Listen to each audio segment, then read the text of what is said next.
Hello and welcome to another retrospective change of use planning appeal case study video. I'm John Peters, and in this case study we explain how Hill Planning successfully overturned a planning refusal issued by Wealden District Council for a retrospective conversion of a roof space into a one-bedroom flat within the rural area of High Hurstwood in East Sussex. The case began when a homeowner contacted Hill Planning after receiving a detailed refusal from the local authority in December. As with all of our cases, it started with a free, no obligation consultation with one of our specialist planning appeal assessment officers. During that consultation, we reviewed the planning history, the refusal reasons and the wider policy context, confirming that the case could be appealed and that there were material grounds to challenge the council's decision. We then provided the client with a full written proposal, setting out our strategy, allowing them to make a fully informed decision before proceeding with the appeal.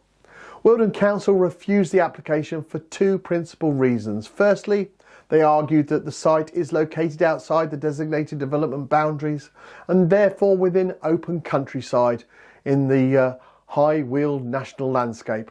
They considered the new flat to be an unsustainable form of development because in their view it would rely heavily on private car use, offer limited benefits to rural services and contribute only marginally to housing need. They also cited multiple local and national policies aimed at restricting new residential development in rural areas without special justification. The second major concern related to the site's proximity to the Ashdown Forest Special Protection Area and Special Area of Conservation.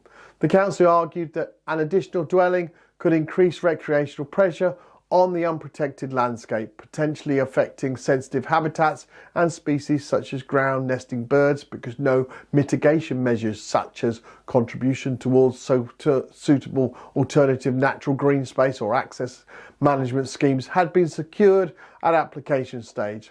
The council considered the proposal to conflict with both local and national policies and the habitat regulations.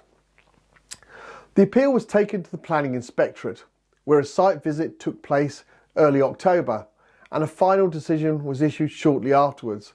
The inspector identified the main issue as whether the new dwelling was located in a suitable and sustainable location, while also assessing any potential impact on Ashdown Forest designations. The inspector acknowledged that the dwelling is in a rural location and that walking or cycling to local facilities would not always be practical due to the distances involved, narrow country lanes and limited lighting. However, the inspector took a proportional and realistic approach, recognising that the flat is modest in size. It is created from existing roof space and its occupation would generally only be a modest number of additional car journeys when compared with the traffic already generated by large properties along the same lane. Importantly, the inspector recognised that the dwelling would still contribute positively to the local area by supporting nearby rural services and would also provide an additional small home in a district with a shortfall in house land supply. These social and economic benefits carried weight in the overall balance.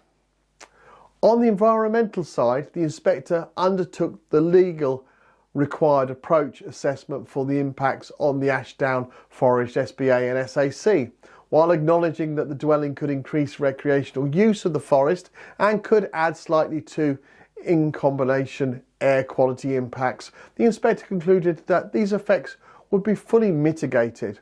A unilateral undertaking had been submitted during the appeal to secure the necessary financial contributions towards SANG and SAM measures. Natural England had raised no objection and the council had confirmed it no longer wishes to contest the issue once mitigation was in place. The inspector concluded that mitigation would protect the integrity of the protected sites and therefore the environmental objection did not justify refusing the appeal. Taking all factors into account, the inspector found the proposal to be acceptable, aligned with the aims of the development plan and the national planning policy framework when balanced in full. The appeal was allowed and planning permission was granted, subject to several conditions, including controls on lighting and a restriction on future permitted development rights.